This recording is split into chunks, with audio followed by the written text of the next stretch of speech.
Blessed are you. It could be a 3-word sermon.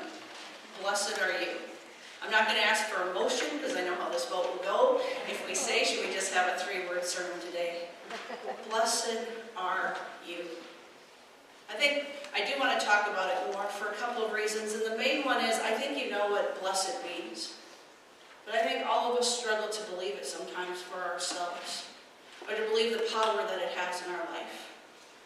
We might believe it's for other people when they mess up, or when they doubt, or when they wonder, but to be declared blessed is a powerful thing.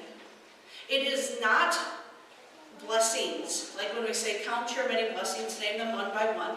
I think that's good to do. I think that's a great daily discipline, but it's not the word that's used here. Those are things. We say things often in our culture like, I have so many blessings that I have a great job and a roof over my head, and those are true things. But the word blessed is beyond that. The word blessed is about an understanding that we belong to God no matter what our circumstances. To be declared blessed is to say there are things that are not great in the world. That the world is not perfect, and this blessing goes with you through all of those.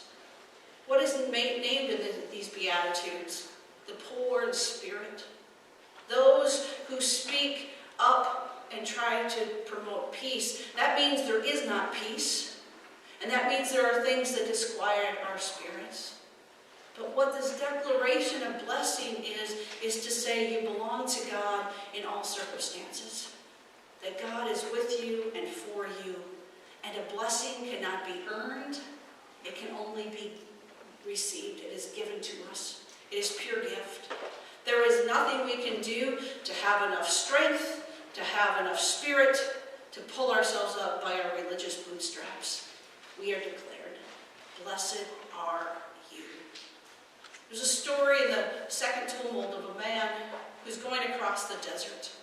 He's hungry, he's thirsty, and he's exhausted. And when he's about to give up hope, he comes to this tree that has just beautiful fruit on it, and it's tall enough to give him shade, and there is also a stream that runs under it. So he sits down and he eats until he's full. He rests in the shade and he drinks of the water. When he stands up, he says, "O tree, I would love to bestow a blessing on you, but what blessing could I give you? I would ask for a blessing of fruit, but you already have abundant fruit. I would ask for a blessing of shade, but you already have an abundance of shade. I would ask for cool water, but you already have the stream." He says, "Here's what I will ask for you. May it be God's will for all the trees that come from your seed to be like you." That's what Jesus bestows on us. That the same anointing that God did to Jesus is given to us. That you belong to God, and God is with us through the darkest valley. That God is with us when people call us horrible names. When we stand up for justice and people say, "What are you doing that for? Why would you care about those people?" That is the blessing that is bestowed upon us. To be called child of God through the darkest of the valleys that we will find. It's impossible for me, guess what, to talk about blessing without mentioning Barbara Brown Taylor. And here's the main reason. Is when I was in my late 20s is the first time I read Barbara Brown Taylor. It's the first time I ever understood this understanding of blessing. Not that I have so many things, but rather what it means to have that name bestowed and to share that with others. So Barbara Brown Taylor. I think that the best way to discover what pronouncing blessing is all about is to pronounce a few. The practice itself will teach you what you need to know. Start with anything you like. Even a stick lying on the ground will do. The first thing to do is pay attention to it. The more aware you become, the more blessings you will find. If you look at the stick long enough, you're bound to begin to make it a character in your own story. It will begin to remind you of someone you know, or a piece of furniture you once saw in a craft co-op. There's nothing wrong with these associations, except they take you away from the stick and back to yourself. To pronounce a blessing on something, it is important to see it as it is. What purpose did the stick serve? Did a bird sit on it? Did it bear leaves that sheltered the ground from the hottest summer sun?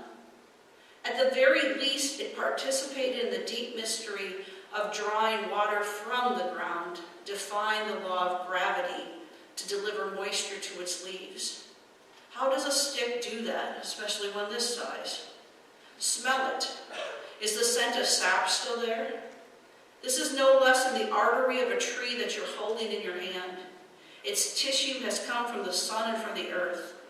Put it back where you found it, and it will turn back into the earth again. Dust to dust, ashes to ashes. Will you say a blessing first? No one can hear you, so you may say whatever you like. As I said earlier, the practice itself will teach you what you need to know. Start throwing blessings around, and chances are you'll start noticing all kinds of things you never noticed before. The next time you're at the airport, try blessing the people sitting at the departure gate with you. Every one of them is dealing with something significant. See the mother who's trying to contain her explosive 2-year-old? See that pock-faced boy with a huge belly? Even if you cannot know for sure what is going on with them, you can still give a care. They are on their way somewhere the same as you are. They are between places too, with no more certainty than you about what will happen on the other end. Pronounce a silent blessing and pay attention to what happens in the air between you and that other person, all those other people. A blessing does not confer holiness. The holiness is already there because God made these beings. They share in God's own holiness, whether or not they meet your minimum requirements for a blessing. We share blessing. We have been blessed. I've had 2-year-olds bless me in ways that I've never been able to get over. We know about the power of blessing, and it declares that God is present already. That God showed up before we could get it right or wrong. That God is here, and that God is found in sometimes the most unlikely places. And God is with us in the great times and in the horrible times. That God is a God of all circumstances. And when we pronounce blessing, it may be our words, it may be a prayer, it may be an action, it may be our very presence. Most of us know the story of the Titanic.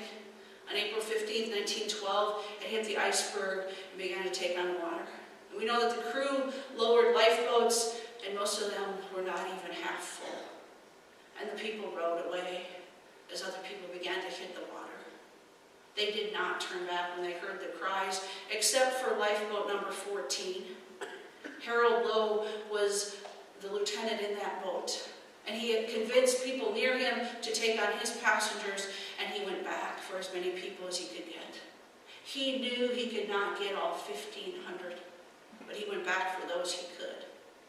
Sometimes the needs are so overwhelming. Sometimes we think, why bother, because I can't fix homelessness, or I can't fix hunger, or I can't fix prejudice. And yet, we do what we can in the place where we're called. We go back for the 20 or 30 we can take with us, or we share the good news with others so that it multiplies. You may know the story of the man who was walking and he fell into a deep hole.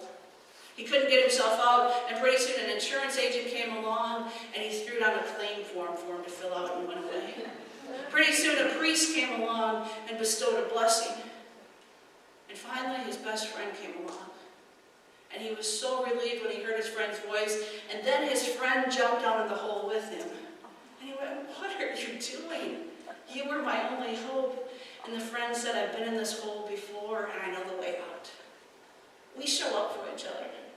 Sometimes we may not have the answer, but we hear in the Beatitudes today that Jesus says, "Blessed are you," and every single circumstance he names is not very good.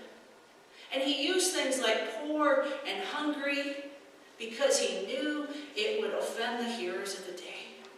Because they truly believed that if you had a lot of those blessings, that God loved you. And if you were poor or hungry or diseased, God was punishing you. And he reminded the crowd gathered that this is what the kingdom of God looks like right now here. Not as some future thing, right now here. That you, blessed are you now, because you have the name of God upon you. And I will walk through the nothing about that claim will ever change.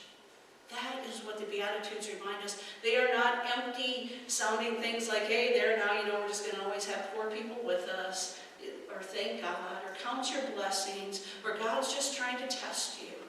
All the platitudes we hear, it is about naming that life is hard, the world's going to beat us up from time to time, and the claim of Christ never changes. Amen. I'd like to close with words by Jan Richardson. Let us agree for now that we will not say the breaking makes us stronger, or that it's better to have this pain than to have done without this love.